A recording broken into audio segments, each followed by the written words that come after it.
Recording is on. Gracias, estimadas y estimados alumnos de la Maestría en Sistema Penal Acusatorio Adversarial de la Universidad de Jalapa y particularmente a quienes están conmigo en la asignatura de etapa de juicio oral e incidentes. Les agradezco a todas y a todos por la gentileza de su presencia en esta sesión y al mismo tiempo también les reitero que esta es la última clase, la clase virtual de la última sesión, la clase final, relativa precisamente a una recapitulación de los temas relevantes sobre la etapa de juicio oral e incidentes en el proceso penal acusatorio, precisamente que nos ocupa en esta asignatura.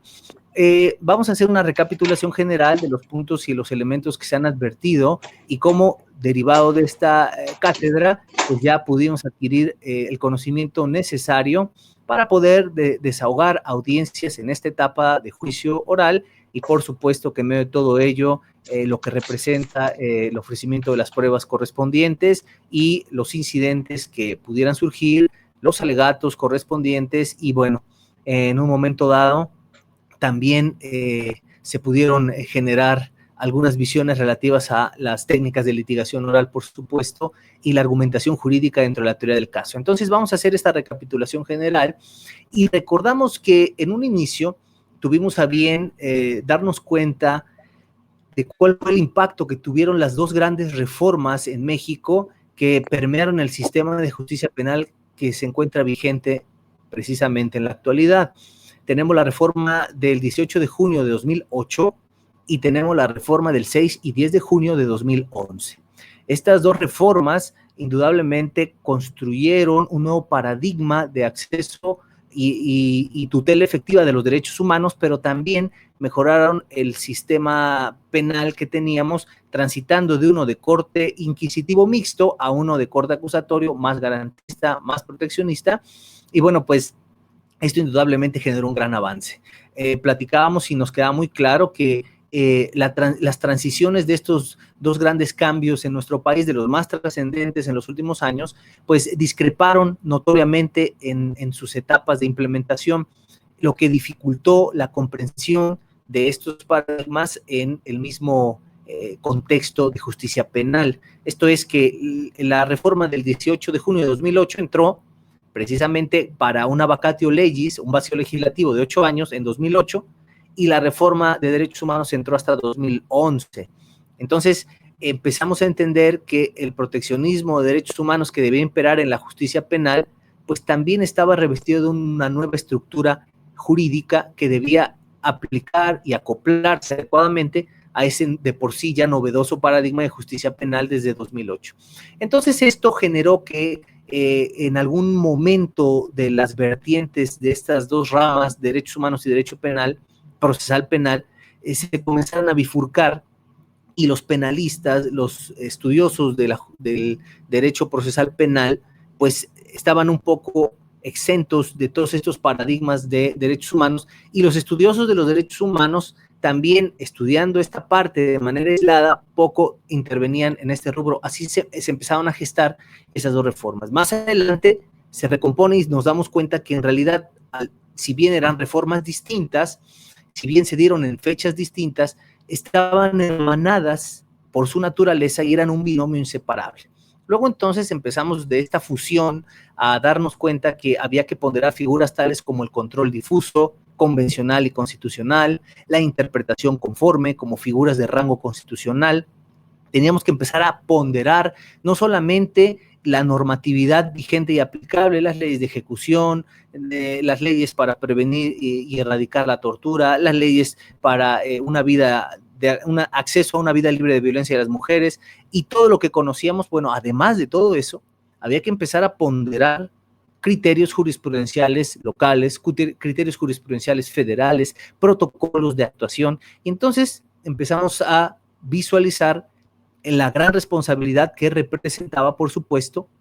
incursionar en la justicia penal bajo esta óptica de paradigma de derechos humanos. Posterior a esto, empezamos a darnos cuenta, otro de los elementos que abordamos en las clases virtuales tuvieron que ver precisamente ya con la incorporación de esta visión en la argumentación jurídica y empezamos a visualizar nuestros alegatos de apertura, nuestra estructuración de la teoría del caso con una visión de derechos humanos. Esto representaba un aporte indispensable porque, como veíamos en los videos que ustedes me enviaban, los que veíamos a través de las audiencias, nos percatábamos que gran parte de la argumentación seguía vulnerando el principio, este principio de oralidad que, como sabemos, la Constitución no lo marca como un principio, pero los criterios federales sí lo ponderan como un principio. Entonces, independientemente de que sea un principio o un mecanismo, la realidad es que en muchos de los casos los fiscales, los defensores, también incluso los asesores jurídicos, lejos de generar una verdadera argumentación jurídica basados en la oralidad para proyectar su teoría del caso de manera armoniosa con perspectiva de derechos humanos, se limitaban a verbalizar documentos con un fundamento exclusivamente centrado en el Código Penal y algunas otras leyes relativas y aplicables. Entonces, parte de la labor que se ha sostenido en cátedras de posgrado es inculcar en los aprendientes, en los estudiantes, que transiten de esa modalidad común que todavía se viene arrastrando el sistema lingüístico mixto, que es la verbalización de documentos, es decir, la lectura de lo que tradicionalmente se venía confeccionando por escrito y mudar a una auténtica oralidad jurídica, pero no solamente, y esto sí lo dejo claro, porque me lo han luego puesto en comentarios ya cuando estas cátedras se suben a internet, oiga, pero pues finalmente una cosa es decirlo en la academia y otra cosa es ir a las audiencias y ya prepararse para esgrimir, ahí sí les imperan muchos factores, no es tan sencillo. Bueno, efectivamente, reconozco que no es una labor sencilla, pero precisamente ahí está la diferencia entre el abogado tradicional y el abogado que se sigue formando en estos paradigmas. Un abogado formado con nuevas habilidades que tienen que ver con expresión oral, argumentación jurídica, conocimiento sobre derechos humanos, una estructura adecuada de la teoría del caso, es capaz de proyectar sus pretensiones de manera más adecuada ante la autoridad que quien no está formado en estos paradigmas. Sí, que es un reto, indudablemente, que debemos asumirlo, eso también es indudable. Entonces, más adelante, ya que entendíamos este binomio y que empezábamos a entender cómo tenía relevancia en la aplicación de la teoría del caso y cómo era necesario que se aplicara precisamente para poder mejorar nuestras expectativas en juicio, ya nos empezamos a adentrar a los elementos particulares y generales de las pruebas. Entendíamos e hicimos un breve recorrido sobre las etapas de las pruebas que iban desde datos de prueba como indicios en la etapa de investigación inicial, eventualmente en la secuela procesal mudaban a medios de prueba y finalmente mudaban a prueba. Específicamente al mudar a prueba es porque ya se generaba en presencia del juzgador, ya había pasado por una serie de filtros previos que incluso mediante acuerdos probatorios o de análisis muy particulares del alcance y valor probatorio, ya podían llegar como unos filtros previos hasta la etapa de juicio oral y ahí, generándose en presencia del juzgador, ya adquiría el carácter de prueba. Abandonábamos esos criterios de la prueba tasada, veíamos en medio de todo esto otros elementos particulares como lo eran la prueba digital, la prueba binaria, esta prueba de medios electrónicos que representa un reto para los juristas en la actualidad. Veíamos la prueba irreproducible, aquella que por su naturaleza se agota una sola vez y ya no es posible agotarla o desahogarla nuevamente. Veíamos esta prueba de refutación, esta prueba nueva, que también es algo similar a la prueba superveniente, entre otros aspectos que prácticamente aunados a las tradicionales pruebas periciales, documentales, entre otras, bueno, nos generaban ya la estructura del desfile probatorio que en la etapa de juicio oral es indispensable posterior a los alegatos de apertura. Una vez que analizamos todas estas vertientes, reitero, el contexto general de los derechos humanos aplicables al sistema penal acusatorio, específicamente la etapa de juicio oral, que veíamos particularmente la aplicación de la argumentación en la teoría del caso con perspectiva de derechos humanos, que analizábamos los tipos de pruebas y el desfile probatorio que deberá ponderarse en la etapa de juicio, pasamos ya al análisis de las etapas muy particular de los elementos de la etapa de la audiencia de debate, donde el juzgador, cerciorado de la presencia de las partes, bueno, prácticamente se cercioraba de lo previsto también, hacía mención de lo previsto en el auto de apertura a juicio oral, se cercioraba de que las partes estuvieran o aquellas que todavía no llegaran, pero que habían sido debidamente citadas, bueno, con el compromiso de que se incorporaran a la audiencia, Posteriormente, esgrime el juzgador las características generales que vienen en ese auto de apertura a juicio oral y, bueno, cede el uso de la voz en el orden correspondiente, comenzando por la fiscalía y asesor jurídico y terminando con los defensores o el defensor, para poder comprender el orden que llevarán las pruebas en su desahogo, según así lo estimen las partes, y por supuesto el alegato de apertura. Con eso se inicia esta audiencia de debate. Los alegatos de apertura, y que ustedes tuvieron la oportunidad de grabarme algunos sobre los casos concretos presentados, pues también debo reconocer que lo hicieron bastante bien. Los alegatos de apertura que se presentan, a todas y a todos les agradezco por ese ejercicio que hicimos de llevar a cabo estos alegatos de apertura. Bueno, pues efectivamente nos revelan ese preámbulo indispensable para poder comenzar con la expectativa que tenemos en esta audiencia de debate. Y debo también comentarlo, estimadas y estimados alumnos, esos alegatos de apertura tienen modalidades que han ido cambiando. Ya se ha abandonado cada vez más esa estricta verbalización de documentos y se ha ido mudando a una auténtica oralidad jurídica con perspectiva de derechos humanos y sobre todo con una mayor seguridad de los intervinientes en la proyección de estas manifestaciones. Sin embargo, veíamos criterios, otro de los elementos que vimos en clases anteriores, criterios relevantes de la justicia federal aplicables a la etapa de juicio oral. Y estos criterios relevantes, entre otros aspectos, mencionaban algunos detalles que refiero en esta clase, como lo son precisamente la oralidad. Estos criterios determinaban que la oralidad es en realidad un principio, aun cuando no se menciona dentro de los establecidos en el artículo 20 Constitucional Federal. Y como principio, su vulneración podía y puede, según estos criterios, derivar en la reposición del procedimiento. Pero la única condicionante para que la vulneración al principio de oralidad derive en la reposición del procedimiento es que su vulneración haya trascendido en el fallo. Porque si trascendió en el fallo, entonces se entiende como también una deficiencia en la defensa técnica y adecuada y por tanto es necesario reponer. Y recordamos que en la reposición de los procedimientos hay riesgos de que las pruebas irreproducibles, por su naturaleza y extinción, ya no puedan ofertarse nuevamente. Con algunos cambios, por supuesto. También veíamos esto de la prueba bajo la teoría del fruto del árbol envenenado, esta prueba ilícita y las excepciones, o sea, las excepciones a la regla de exclusión de la prueba ilícita. Es otro elemento que indiscutiblemente. Entonces, diríamos que los alegatos de apertura son una proyección de lo que pretenderemos lograr en nuestra audiencia que vamos a acreditar y demostrar. Y veíamos un tema muy interesante que sometimos a consideración de todas y todos, que era la inconstitucionalidad de la reclasificación del acto delictivo en la etapa de juicio oral.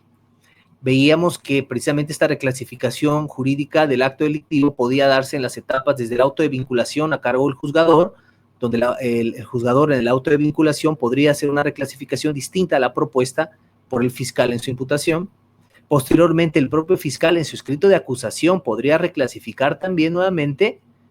bajo una nueva reflexión y finalmente otra oportunidad más en los alegatos de apertura y de clausura. Ya en la etapa de juicio oral, en la audiencia de debate, puede haber esa posibilidad. ¿Por qué se sostenía que pudiera ser esto inconstitucional en su momento, en clases pasadas? Bueno, porque ya en esa etapa estás exento de figuras tales como los mecanismos alternativos de solución de conflictos. En caso de que la reclasificación pudiera ser tal que ya encuadrara en un delito que fuera susceptible de mediación y conciliación, ya no podrías hacerlo, y eso coarta el derecho humano de acceso a la justicia alternativa.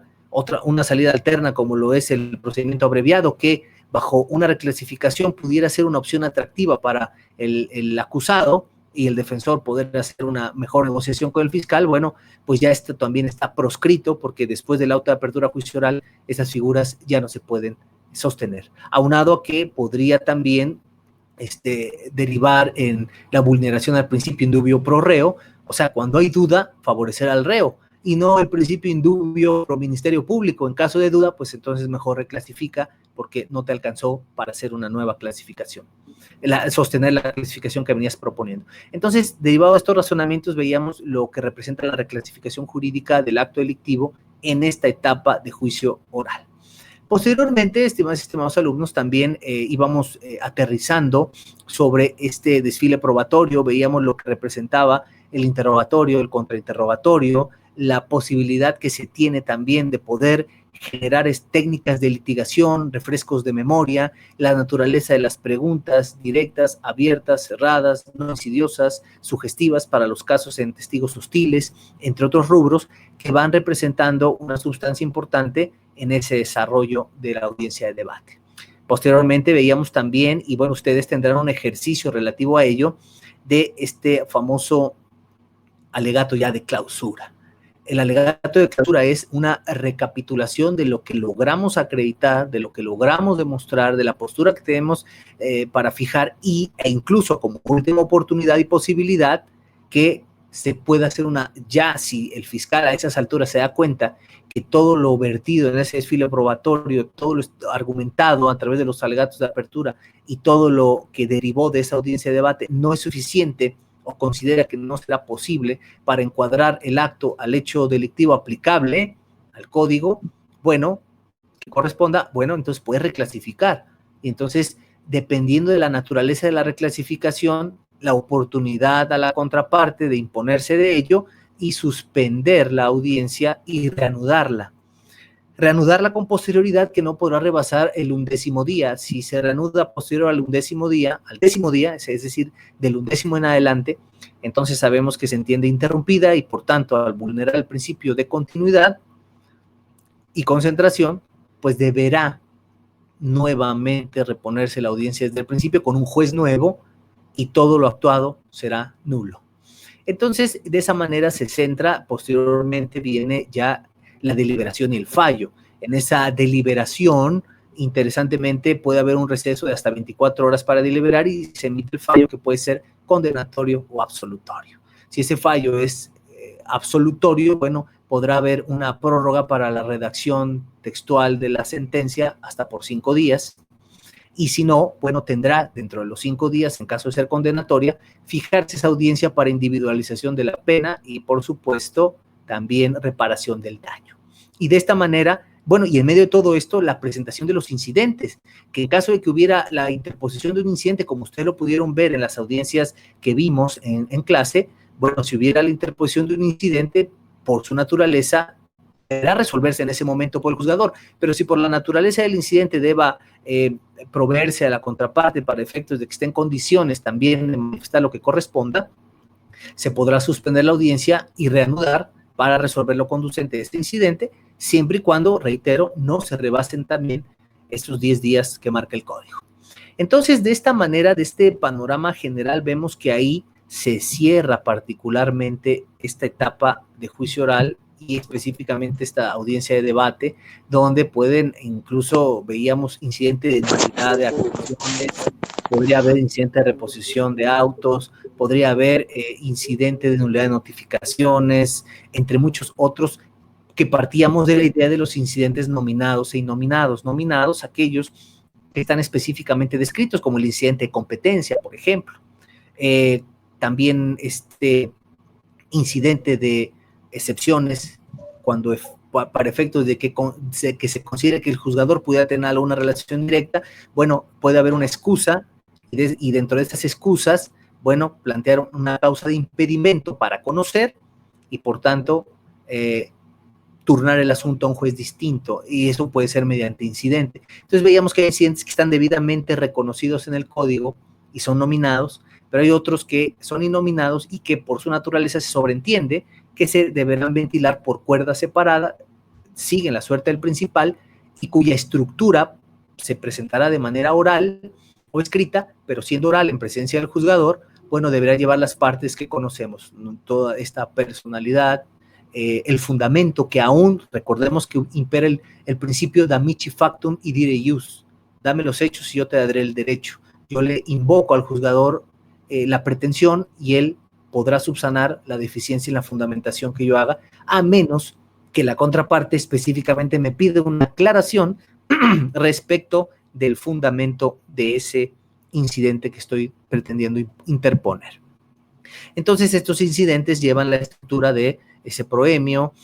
mis pretensiones, las pruebas, que típicamente son las actuaciones derivadas hasta el momento, o las que yo pretenda interponer para ese incidente, y finalmente ya los petitorios.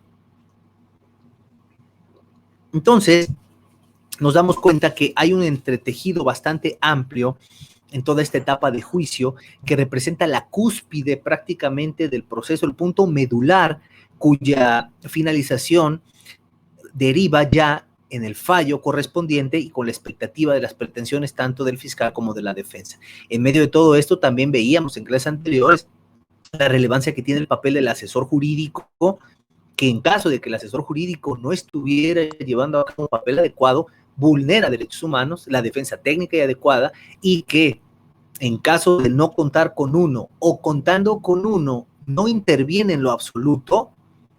puede derivar en la reposición del procedimiento. Por eso decíamos que en muchos de los casos los asesores jurídicos por estrategia se aprenden esa frase ya ampliamente conocida, me adhiero a lo manifestado por el fiscal, que ya en nuevas reflexiones se ha determinado que pudiera no ser suficiente para garantizar este derecho a una también asesoría técnica y adecuada. En cuanto a reposiciones, y retomando nuevamente lo que vimos sobre los criterios relevantes en materia de justicia penal, de corte acusatorio, por supuesto, recordábamos que estos derechos de reposición, al vulnerarse derechos humanos de debida defensa, pueden reponer el procedimiento, pero había un criterio muy interesante que establecía la línea muy delgada que existe entre la estrategia de la defensa a través de una actuación pasiva o prácticamente una deficiencia en su actuar como defensor. Es una línea muy delgada porque recordemos que hay defensa activa y defensa pasiva. La defensa activa es aquella que tiene que ver con emitir razonamientos jurídicos para alcanzar pretensiones, aportar pruebas, medios de prueba, datos de prueba, medios de prueba y pruebas para poder establecer alguna vertiente de defensa más allá de objetar lo que el fiscal esté manifestando. Y la defensa pasiva es precisamente esto último, únicamente esperar a las manifestaciones de la fiscalía y con base en los errores que pudiera cometer o con la falta precisamente de estructura jurídica en la que pudiera incurrir, bueno, nosotros aprovechar esas debilidades y desestimar precisamente las pretensiones de la fiscalía. Entonces, por eso este criterio fue muy interesante analizarlo en su momento, porque hay una línea muy delgada entre la estrategia de la defensa como defensa pasiva y ya la vulneración a la defensa técnica y adecuada que sí puede derivar en la reposición del procedimiento y que esto pudiera incluso, como lo hemos visto también, promoverse a través de un incidente. Bien, entonces, recapitulando de manera general, nos dimos cuenta todo lo que representa la etapa de juicio como cúspide del proceso penal acusatorio, el andamiaje que circula alrededor entre incidentes, medios de impugnación, lo que representa los alegatos de apertura, clausura, desfile probatorio y, por supuesto, que todo esto permeado bajo una óptica de derechos humanos, lo que representa la jurisprudencia local e internacional, los criterios relevantes de los que deberemos estar atentos y pendientes en todo momento para, por supuesto, poder utilizarlos. Una frase que yo quiero recordar de las clases que hemos tenido es, en México la Constitución dice lo que la jurisprudencia dice que dice. Es decir, no vamos nosotros solamente a tomar la Constitución y los códigos e invocar el numeral, porque eso pudiera ser insuficiente en audiencia. Vamos a tomar el código, vamos a tomar los numerales y vamos a revisar en el Semanario Judicial de la Federación si ya se ha interpretado ese numeral bajo alguna nueva reflexión, y en caso de que esto sea así, entonces no vamos a invocar el numeral, sino que vamos a invocar el criterio que nos da certeza respecto de la interpretación. Y al respecto me decían por ahí unos alumnos también en clase, oiga, doctor, pero el sistema jurídico mexicano debe privilegiar lo que establece la norma, los criterios son interpretaciones. Digo, es correcto, pero es fuente del derecho, y además acuérdense que los juzgadores están obligados a acatar las disposiciones previstas en la jurisprudencia y en los criterios de la esfera de competencia que les corresponde. Entonces, indudablemente, el juzgador, ante la presencia de un criterio que dé certeza de interpretación respecto de un numeral del Código o de la Constitución, actuará con base en ese razonamiento. Y si nosotros lo desconocemos, entonces incurrimos también no solo en quizá una vulneración a la defensa técnica y adecuada, sino que también pues estamos faltando a esa capacitación continua que determina los alcances de nuestras pretensiones en juicio. Entonces, estimados alumnos, nos vamos a dar cuenta que toda la estructura que representa la audiencia de juicio como cúspide, pues indudablemente ya ha pasado por sesiones previas que pudieron derivar en acuerdos probatorios, que pudieron derivar en reclasificaciones jurídicas de los actos delictivos, que pudieron precisamente derivar en la modificación de la argumentación jurídica que será cúspide en la audiencia de juicio oral, y finalmente buscar la mejor expectativa para nuestros representados en la audiencia ya final, esta audiencia de debate que deriva en el fallo. De esta manera, queridas y queridos alumnos, fue que pudimos nosotros estructurar todo ese entretejido relacionado con la asignatura etapa de juicio oral e incidentes. Pudimos constatar con todas y todos ustedes casos prácticos de los cuales ustedes generaron un auto de apertura a juicio oral, ustedes generaron un ejercicio de interrogatorio y contrainterrogatorio, ustedes generaron sus alegatos de apertura, videograbados, y van a generar todavía unos alegatos de clausura para esta sesión final, y van a finalmente también analizar algunos ensayos sobre estos libros recientes en materia de sistema penal acusatorio que tuvimos la oportunidad de compartir, y de los cuales, bueno, tengo el honor de poder ser autor en algunos de estos libros. Y bueno, pues indudablemente también analizaron cuestiones como la prueba digital, que van a hacer también un reporte de lectura sobre ello. Y en suma, estimados alumnos, podemos constatar que los objetivos de la materia se han cumplido en cabalidad. Ustedes tuvieron posibilidades de adquirir el conocimiento sobre las habilidades necesarias para el desarrollo de una audiencia de juicio oral. Y bueno, la recomendación última, siempre como estrategia en audiencia, estar muy pendientes de todo lo manifestado por la contraparte, estar en constante anotación de las áreas de oportunidad como debilidades, oportunidades, amenazas que pudieran derivar, y en todo momento estar consultando la estructura normativa aplicable y siempre permeados sobre los criterios federales, jurisprudencia internacional y tratados que, como sabemos, en el sistema jurídico actual ya es una posibilidad, siempre y cuando esto no se entienda como una restricción a derechos humanos. Y con esto voy a concluir este repaso general. Hay un criterio que les compartí en clases anteriores que tiene que ver con el acceso a la carpeta de investigación. Y después algunos me preguntaban, bueno, pero el acceso a la carpeta de investigación desde etapas iniciales, pues es algo que no nos interesa en la audiencia de juicio. Ya para cuando digamos audiencia de juicio ya todo está estudiado. Bueno, el ejemplo lo puse en jurisprudencia porque viene algo que es medular para todas las etapas, y es lo siguiente. Hay dos criterios encontrados, que todavía por ahí está ya la denuncia de la contradicción correspondiente. Por un lado, se sostiene que el imputado puede tener acceso a la carpeta de investigación en cualquier momento del procedimiento penal, y por supuesto que desde el momento en que es investigado, independientemente de que no haya surgido todavía un acto de afectación o de molestia. Ese es un criterio que se sostiene, bajo el argumento de que como derecho humano una defensa en todo momento debe tener acceso a la carpeta porque forma parte de ella. El otro criterio encontrado dice no puede tener acceso en todo momento, sino hasta que haya un acto de molestia o hasta que se le haya citado para algo. Y este es último donde me quiero detener, por eso es importante que lo tengamos presente. Dice este criterio más abajo, si bien el paradigma internacional establece que el derecho a la defensa técnica permite el acceso a las constancias de las investigaciones, igual de cierto es que el artículo 20 lo constriñe, este derecho humano de la Constitución, constriñe este derecho protegido internacionalmente, lo constriñe en la Constitución Federal únicamente a la posterioridad al acto de molestia o citación. Luego, entonces, si bien es cierto hay una protección más amplia en el ámbito internacional,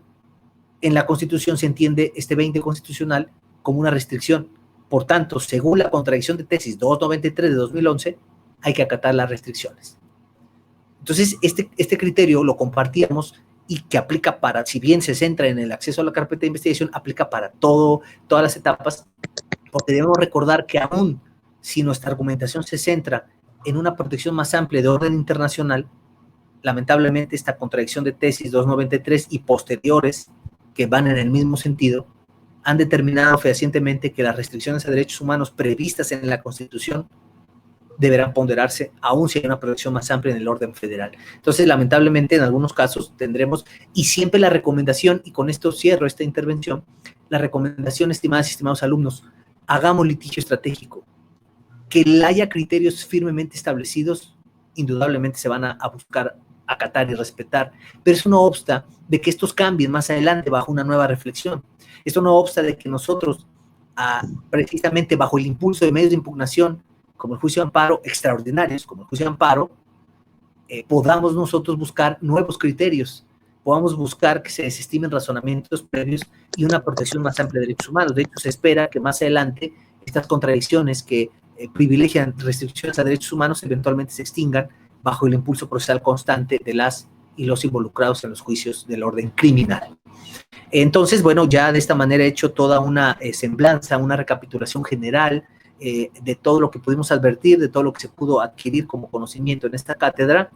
Y bueno, pues quiero reiterarles que ha sido para mí un verdadero placer, un verdadero gusto poder estar con todas y todos ustedes. Les reitero mi felicitación porque en general todos tuvieron un puntaje elevado en sus exámenes que han contestado hasta unos instantes en plataforma, y bueno, pues la expectativa de calificaciones satisfactorias es bastante alta para todos, y bueno, pues eso habla muy bien de ustedes, y bueno, también me permite seguir constatando que bueno, las tecnologías no son, lejos de ser un freno para poder adquirir mejor conocimiento, son un área de oportunidad que nos posicionan bajo una educación de calidad. Entonces, queridos alumnos, pues les agradezco la gentileza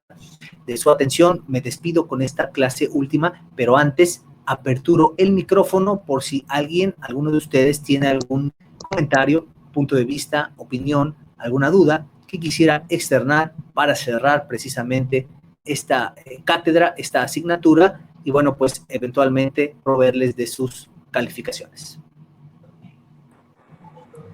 Doctor, una última duda. Así, por favor, adelante. Hay una línea muy delgada entre, bueno, que yo puedo constatar ahorita en la realización del examen, del control constitucional y la interpretación.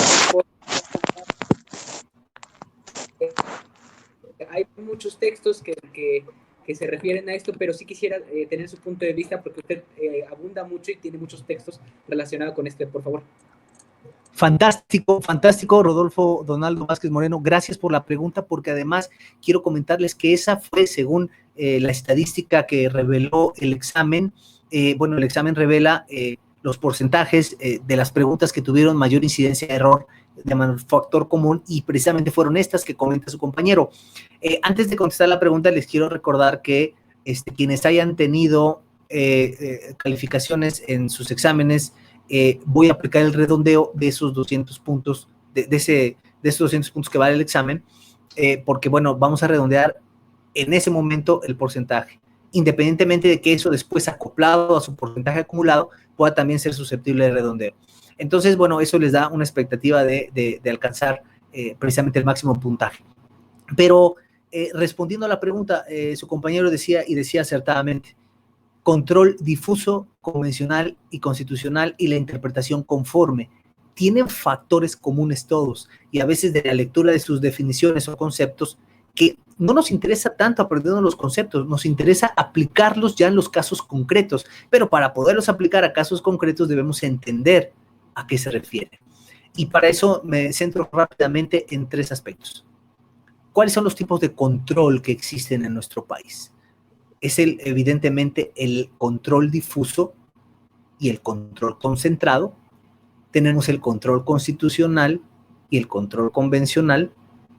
y tenemos el control abstracto y el control concreto. Estos son los tipos de control constitucional. No voy a adentrarme a los demás tipos de control porque esto es materia ya de juicio de amparo. Pero lo que sí voy a hacer es establecer la diferencia entre el control difuso y concentrado, porque es precisamente de donde se desprenden estas figuras que a su vez derivan en control constitucional y convencional como tipos de control, y al mismo tiempo son necesarios comprenderlas para saber cuál es la diferencia con la interpretación conforme. Concretamente, el control difuso lo pueden aplicar todos los juzgadores y es la posibilidad de desmonopolizar esa visión concentrada que tenía el Poder Judicial Federal, donde solamente ellos podían interpretar la norma. Entonces, específicamente el control difuso es la posibilidad que tienen los juzgadores de poder analizar la norma con base a una perspectiva de derechos humanos, erradicando ese monopolio que por mucho tiempo tuvo solamente el Poder Judicial Federal y que por eso ejercía el Poder Judicial Federal un control concentrado. Solo el Poder Judicial podía interpretar. ¿Qué pasaba antes de estas figuras que se incorporaron al artículo primero, constitucional? Bueno, llegaba un juzgador progresista en primera instancia y decía, es que esta norma es inconstitucional, se la voy a desaplicar bajo una óptica de control difuso. ¿Y qué le decía el federal? Tienes razón, pero tú no lo puedes decir, entonces estás mal y te revoco. Entonces ahora ya cuando hay una nueva impugnación, entonces ahora sí, yo sí lo puedo decir, lo mismo que dijiste tú, pero ahora lo digo yo en alzada y entonces sí, ya concedo la paz. ¿Por qué? Porque no era una facultad de jueces inferiores, era una facultad concentrada, por eso había un control concentrado. Bueno, ese control concentrado ya ahora permite, bajo un contraste del control difuso, que todos los juzgadores puedan analizar las normas vigentes y determinar si estas pudieran ser o no contradictorias a derechos humanos. Esto es el control difuso. Ahora, puede haber un control difuso de naturaleza constitucional o convencional. Si es convencional, es porque desaplicamos una porción normativa en todo o en parte que entre en conflicto con la Constitución y ahí es control constitucional. O solicitamos que se desaplique o se desaplica una porción normativa en todo o en parte que entre en conflicto con el orden internacional, algún tratado. Esto es control convencional. Y ahí está específicamente ya aplicado el control difuso, convencional o constitucional. Y la interpretación conforme es armonizar la porción normativa que se encuentra vigente en un ordenamiento jurídico con la Constitución o con los tratados internacionales para garantizar mejor el acceso a los derechos humanos, que no necesariamente es desaplicarla, es interpretarla conforme a la Constitución o a los tratados de los que México forma parte. Y el ejemplo que poníamos, dice el Código Nacional de Procedimientos Penales, procederá la apelación contra el auto que decida sobre la vinculación del imputado a proceso. Entonces, en un análisis única y exclusivamente positivista, decían, oye, pues es que nada más dice la vinculación del imputado, pero cuando hay un auto de no vinculación, pues entendería que no procede. No, interprétate ese numeral y esa porción normativa conforme a la Constitución. ¿A qué numeral? Pues al 20 constitucional, que habla de una igualdad procesal. Entonces, con base en una igualdad procesal prevista en la Constitución y en el Pacto de Derechos Civiles y Políticos, entonces interpretamos ese numeral conforme a la Constitución y conforme a los tratados y entendemos que en realidad ese numeral está atendiendo a la igualdad procesal y lo interpretamos conforme, y entonces tanto imputado como víctima pueden promover respecto del auto de vinculación o de no vinculación, según sea el caso. Entonces, estas figuras son muy poderosas para lograr una mejor tutela de derechos humanos. Entenderlo y finalizando la respuesta a su compañero Rodolfo, es muy importante que estas figuras las dominemos en juicio, en todas las materias, no solo en el ámbito penal, porque de ello depende el éxito que pudiéramos tener en nuestras respectivas pretensiones. Pero muy bien, gracias por la pregunta, porque fue una de las que más índice de error tuvo y es de las que debemos ir dominando eventualmente en nuestro ejercicio profesional en juicio. Gracias, Rodolfo. Muy bien, no sé si alguien más tenga alguna otra pregunta o manifestación.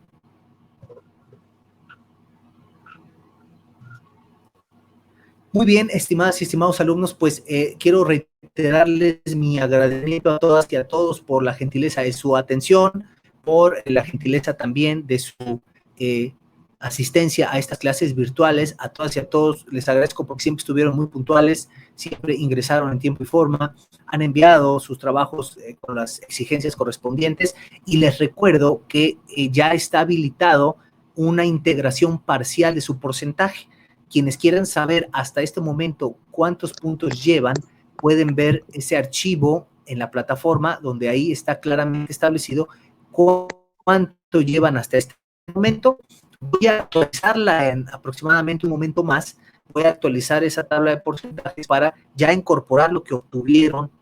en el examen, y entonces ya ustedes tengan una proyección de lo que podrán obtener en breve en sus